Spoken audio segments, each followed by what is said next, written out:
Assalamualaikum warahmatullahi wabarakatuh. Jadi, perkenalkan nama saya Nabila Komara. Saya dari S1 FA3 Universitas Bakti Kencana. Di sini saya akan mempresentasikan mengenai pembuatan sabun padat aromaterapi dari minyak kelapa murni atau virgin coconut oil dengan penambahan minyak bubal gaharu atau Aqualilia malasensis. Next. Nah, jadi apa sih yang akan dibahas pada presentasi kali ini? Yang pertama itu ada bahan alam yang digunakannya apa, khasiatnya sebagai apa, kemudian bagaimana cara membuat sediaan yang dibuat, yang terakhir ada parameter mutu yang diperiksa. Nah, parameter mutu yang diperiksa ini berkaitan erat dengan uji stabilitas kimia dan lain-lain terhadap sediaan ini, seperti itu. Next. Nah, kita ke poin yang pertama, ada bahan alam yang digunakan. Apa sih bahan alam yang digunakan untuk membuat sabun aromaterapi ini? Oke, lanjut ke slide berikutnya. Nah, jadi bahan yang digunakan itu ada yang pertama minyak kelapa murni, kemudian ada yang kedua itu minyak bubal gaharu. Apa itu sih minyak kelapa murni? Jadi ya guys, minyak kelapa murni itu adalah minyak kelapa yang dibuat dari bahan baku kelapa segar, diambil minyaknya atau kernelnya, kemudian diproses dengan pemanasan atau tanpa pemanasan ya. Nah, dan juga tanpa bahan kimia. Itulah yang menyebabkan perbedaan antara minyak kelapa murni dan minyak kelapa biasa.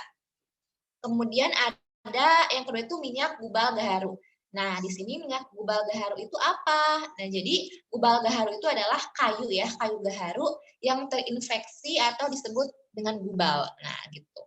Kemudian nih, si bubal gaharu ini mempunyai nilai jual yang sangat tinggi. Nah, selain mempunyai nilai jual yang sangat tinggi, bubal gaharu ini sangat wangi ya, serta berkhasiat, jadi mempunyai efek farmakologi gitu.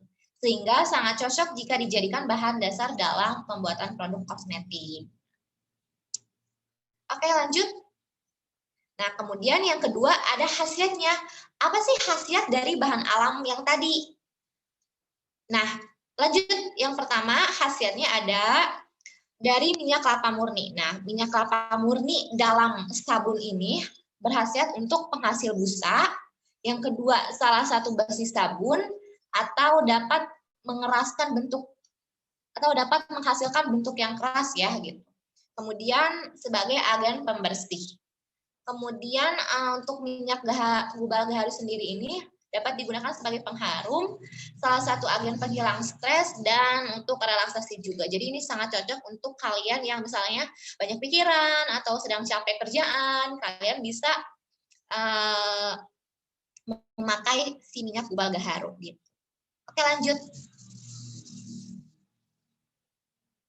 Oke, kemudian bagaimana sih sediaan yang dibuat, cara membuat sabunnya itu bagaimana? Lanjut. Nah, jadi yang pertama ini ada total 6 perlakuan ya dalam 3 kali pengolahan percobaan. Jadi total si praktikan untuk membuat sabun ini sebanyak 18 kali. Nah, gitu. Adapun presentasi penambahan minyak gaharunya ya yang digunakan terdiri dari 6 perlakuan. Ada perlakuan A sampai F. Untuk perlakuan A, penambahan minyak gaharunya sebanyak 1%, B-nya sebanyak 1,5%, C-nya 2%, yang D-nya 2,5%, yang E-nya 3%, yang F-nya 3,5%. Jadi semakin ke sini itu penambahan minyak gaharunya itu semakin banyak gitu. Hai, kamu kalau yang suka sulap, yuk lihat tata cara bikin sulapnya. Oke, lanjut. Nah, yang pertama itu dalam pembuatan sabun ini kita tuh harus membuat basis sabunnya dulu dong. Nah, basis sabunnya ini terbuat dari minyak VCO atau yang tadi minyak kelapa murni. Nah, cara membuat minyak kelapa murni itu dengan cara sentrifugasi. Caranya adalah yang pertama, kalian ya kita harus menyediakan 10 butir minyak kelapa yang sudah tua. Pastinya dong. Karena kita nggak bisa pakai kelapa muda. Nanti kalau kelapa muda dimakan aja gitu. Yang kedua, lakukan pemarutan. Jadi kelapa itu diparut, dagingnya ya, daging buahnya. Kemudian diperas, Kemudian kalau udah diperas kan kita akan mendapatkan hasil santan ya. Nah, si santan itu dimasukkan ke dalam freezer. Nah, sesudah dimasukkan ke dalam freezer, dikeluarkan santannya dan didiamkan kurang lebih selama 3 jam. Jadi sampai si santan itu mencair gitu. Nah, kemudian apalagi ya? Kemudian masukkan santan ke dalam tabung sentrifugasi. Nah, jadi guys, si sentrifugasi ini memakai suatu alat ya. Ya, alatnya itu sentrifuge namanya, kayak gitu. Nah, si santannya itu disentrifugasi dengan kecepatan penuh kurang lebih 11.000 ppm selama waktunya 30 menit. Jadi apa sih kecepatannya itu 11.000 ppm ya. ppm itu kayak pengadukan kayak gitu. Terus kemudian minyak akan terpisah dengan endapannya. Biasanya minyaknya itu di atas, endapannya itu di bawah. Nanti ada kayak bening si minyaknya, endapannya itu kayak putih-putihan kayak gitu. Nah, kemudian si minyaknya itu diambil ya dengan pipet tetes secara hati-hati dan saring menggunakan kertas saring. Jadi deh untuk pembuatan minyak VCO. Yang kemudian next. Nah, yang kedua kita akan membuat penambahan minyak gaharunya ke dalam si basis tadi, basis kelapa murni yang telah kita buat. Bagaimana sih caranya? Jadi yang pertama itu dilelehkan 5 gram asam stearat teman-teman dan 30 gram minyak kelapa murni, dipanaskan hingga suhu kurang lebih 70 derajat Celcius selama 5 menit sambil diaduk dengan magnetic stirrer. Jadi diaduknya juga sama pengaduk yang modern ya, dengan kecepatan 500 rpm. Kenapa sih harus menggunakan pengaduk yang modern ya? Agar hasilnya itu lebih maksimal, gitu, lebih homogen lagi. Yang kedua, tambahkan 0,2 gram NaCl dan 0,3 gram asam sitrat sambil terus diaduk hingga terbentuk emulsi. Jadi jangan sampai nggak diaduk gitu. Diaduk itu ada terbentuk emulsi. Sebagaimana kita tahu emulsi itu kan yang kental ya, yang kental putih gitu. Seperti itu. Nah, kemudian dimasukkan 5,1 gram NaOH yang telah dilarutkan dalam Aquades 15 ml dan diaduk hingga trace. Nah, trace ini kondisi di mana sabun itu telah terbentuk dan merupakan titik akhir ya, titik akhir dari proses pengadukan. Jadi udah terbentuk sabun. Tandanya itu adalah ketika campuran yang kita buat tuh telah mengental, kental guys, kental. Kemudian kalau disentuh dengan sendok, maka dalam beberapa detik bekas sendok tadi itu masih membekas seperti itu. Nah, untuk step selanjutnya, setelah sabun jadi ya, suhu itu diturunkan hingga 40 derajat Celcius dengan cara mengatur kekuatan panas pada hot plate, kemudian dimasukkan minyak gaharu sambil terus diaduk dengan meningkatkan kecepatan menjadi 1.200 rpm. Nah, setelah ditambahkan minyak gaharu, campuran dituangkan ke dalam cetakan dan didiamkan pada temperatur kamar selama 24 jam hingga sabun mengeras. Jadi deh sabunnya. Oke. Next. Nah, yang selanjutnya setelah kita bikin sabun tuh, kita tuh harus ngapain lagi nih? Nah, otomatis kita tuh harus melakukan pengujian. Apa sih pengujian apa yang harus kita lakukan? Yaitu parameter mutunya. Parameter mutu yang diperiksanya itu apa aja? Lanjut ke slide selanjutnya. Nah, parameter mutu yang dilakukan itu adalah pengujian yang telah ditetapkan Badan Standarisasi Nasional atau SNI nomor 063532/1994. Nah, meliputi apa aja nih? Meliputi yang pertama itu dilakukan secara visual. Visualisasi ini diamati sama kita gitu, bentuknya kayak gimana, putih atau enggak, nah kayak gitu. Nah, kemudian dilakukan juga pengamatan secara organoleptik, misalnya pengamatan untuk warna. Warnanya apa? Warnanya menarik enggak ya? Gitu. Aromanya bagaimana aromanya? Apakah aromanya itu udah tercium? Terciumnya itu indikatornya misalkan apakah wangi, wangi banget atau biasa aja kayak gitu. Kemudian banyak busa. Banyak busa nih. Ketika sabunnya itu pakai air, biasanya kan sabun tuh ada busanya ya. Nah, bagaimana sih banyak busanya? Apakah kebanyakan ataukah sama sekali nggak ada busanya? Nah, kayak gitu. Kemudian kekerasan sabun yang dihasilkan. Ya sabun, karena ini sabun padat, jadi sabun padat itu harus padat ya. Jadi jangan sampai kita baru pemakai 1 kali sabun, ternyata sabunnya itu udah cair atau habis dalam 1 kali pemakaian. Kayaknya nggak lucu ya kan kayak gitu.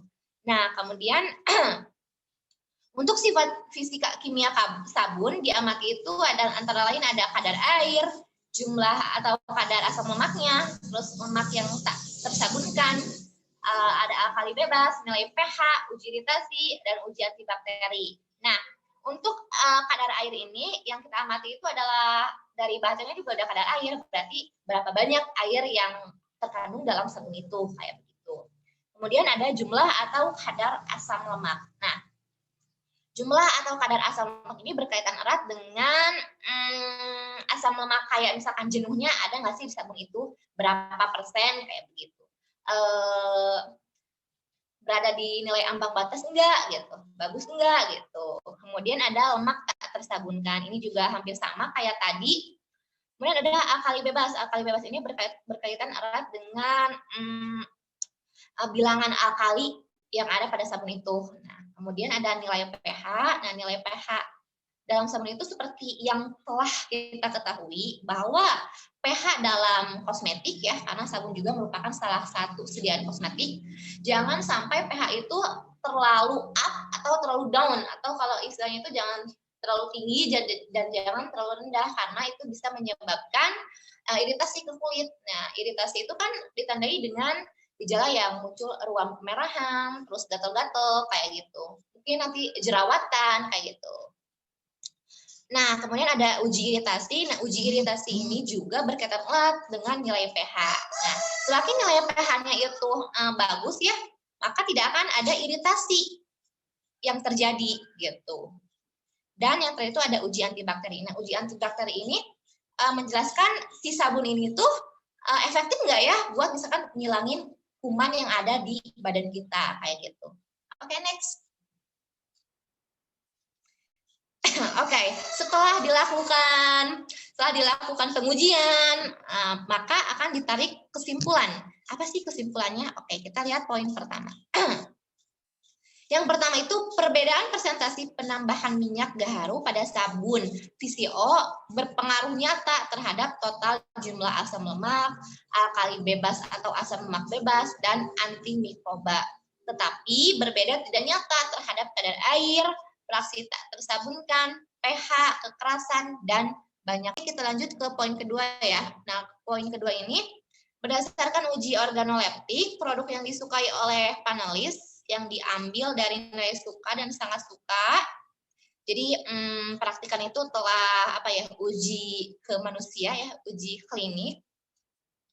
Nah, bahwa dari nilai suka dan sangat suka itu terhadap sabun dengan penambahan 3,5% minyak gaharu. Nah, jadi masyarakat tuh paling suka banget sabun yang minyak gaharunya itu lebih banyak gitu. Nah, kalau penambahan minyak gaharu lebih banyak itu berarti dia tuh si sabun itu tuh lebih wangi gitu. Nah, kemudian warnanya juga menghasilkan warna yang lebih menarik gitu. Aromanya juga pasti emang wangi ya gitu, wangi. Kekerasannya juga oke, banyak busanya juga sip kayak gitu. Nah, sedangkan hasil analisa kimia menunjukkan persentase kadar air itu sebanyak 14,28%, jumlah asam lemak 74,92%, kadar fraksi tak tersabunkan sebesar 5,78%, di sini ada kadar asam lemak bebas 0,73%, dengan nilai pH 9,97%. Nah, analisis kimia ini, pengujian dari analisis kimia ini sudah termasuk standar SNI ya, maksudnya sudah memenuhi standar SNI. Dapat dilihat juga dari nilai pH di sini nih. Karena nilai pH-nya itu sangat baik ya, 9,97, sehingga tidak menunjukkan pengiritasian ya apabila dipakai secara langsung oleh kita. Nah, ini berarti pengujian itu sangat baik sekali. Dan daya aureus dengan zona bening sebesar 32,8083 mm juga ini menunjukkan bahwa fix si sabun itu tuh bisa menghambat bakteri atau kuman-kuman yang nempel di tubuh kita kayak gitu. Oke, lanjut. Nah, ini daftar pustakanya ya, teman-teman.